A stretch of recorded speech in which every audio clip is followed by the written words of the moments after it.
Hello guys, welcome back to my vlogs. I hope तुम्ही सगळे मजेत असाल. वातावरण बघताय ना किती सुंदर आहे. आम्ही सगळे ना रश्मी हर्षलच्या घरी आलो होतो.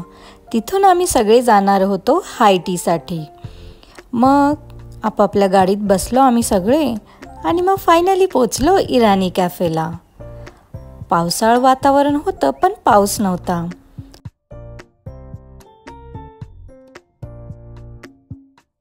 आम्ही 4 कपल आणि 2 मुलं. मग आम्हाला मोठाच टेबल लागणार होता. मग तिकडच्या दादांनी आम्हाला टेबल अरेंज करून दिला.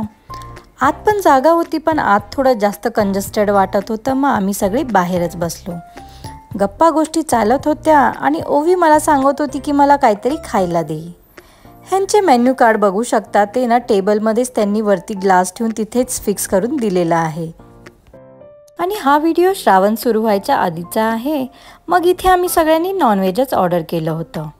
मी ऑर्डर केलं होतं मटन कीमा, पण मला काय आवडला नाही. आणि इथे एक पद्धत आहे, म्हणजे तुम्ही कोणती डिश ऑर्डर कराल ना त्यासोबत ते पाव नाही तर ब्रेड सोबत नाही भेटत. तुम्हाला ते वेगळं ऑर्डर द्यावं लागतं. आणि इथे बघू शकता, नो फ्लर्टिंग विथ कॅशियर.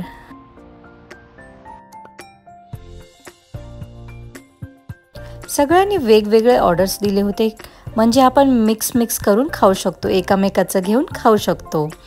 मग फायनली पहिले त्या दादांनी ब्रेड आणून ठेवले आणि सगळ्यात पहिला माझीच डिश आली, एक मटन कीमा. आणि सौरभने घेतला होता चिकन कीमा.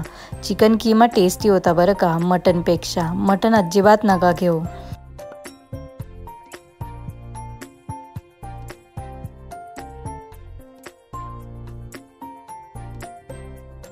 हळूहळू सगळ्यांचे ऑर्डर्स येत गेल्या. आमचं तर होतंच मटन कीमा आणि हे काय होतं चिकन कीमा. त्यानंतर मुलांसाठी आम्ही फ्राईज मागवले होते. पेरी पेरी फ्राईज होते. आणि इथे होतं हे चिकन चीज ऑमलेट. आणि ही डिश आहे चिकन चीज कीमा. एक वेज सँडविच पण मागवलं होतं आम्ही. हे आहे मसाला ऑमलेट.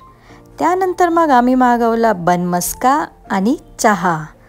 वाव, मला तर खूपच आवडतं बरं का. बनमस्का आणि चहा तुम्ही एकदा खाऊनच पाहिलं पाहिजे, ज्यांनी खाल्लं नसेल. हे पा मस्त असं मध्ये ना मस्का लावून देता आणि खूप सॉफ्ट असे बन असता. सगळं खाऊन पिऊन झाल्यावर आमचं बिल झालं एवढं. बघू शकता किती झालं.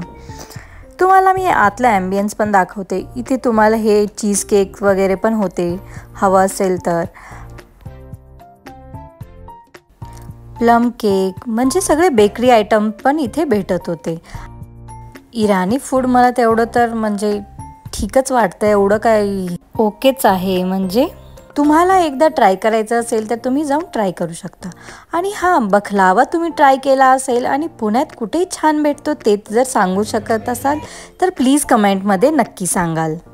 हा पॉट दिसतोय ना, त्यांनी सांगितलं की ह्यामध्ये इराणी टी बनते. ती कशी बनते ते नाही माहिती. इथे रश्मी हर्षल ना ते कॅन्डीज भेटता, म्हणजे छोटे बेबीज असतील ना ते तुम्हाला थोडेफार कॅन्डीज फ्रीमध्ये देऊन देता. सगळं खाऊन पिऊन झाल्यावर आम्ही निघालो.